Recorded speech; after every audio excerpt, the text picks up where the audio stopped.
In this video, we'll guide you through the installation of SOLIDWORKS.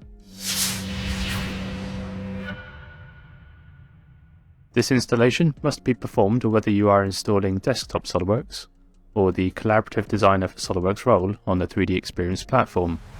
Please note this is for standalone licenses of SOLIDWORKS. The installation process is different for network licensing or admin images. Firstly, we need to download the SOLIDWORKS Installation Manager. You can find this on the SOLIDWORKS website. Log in with your 3D Experience ID and download the latest version.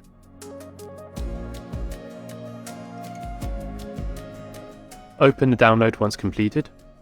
When you see this small grey window appear, click Unzip and the Installation Manager will open automatically. On the welcome screen, select to install on this computer and proceed by clicking Next. Then fill in any serial numbers to be used by this machine. For SOLIDWORKS to become an available installation product, you must provide a serial number for it under 3D Design. The summary screen confirms which products will be installed.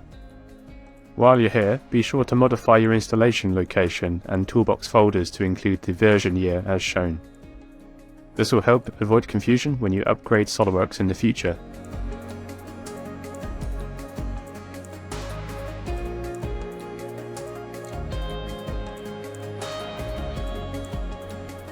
Once you've agreed to the terms and conditions, you can proceed to download and install. You can revisit the Installation Manager at any time if you need to make changes. The download and installation process may take some time as the file set is large.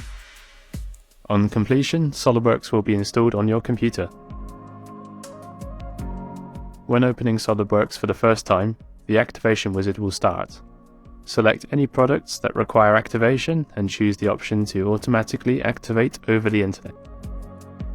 Once activated, SOLIDWORKS will be available to use.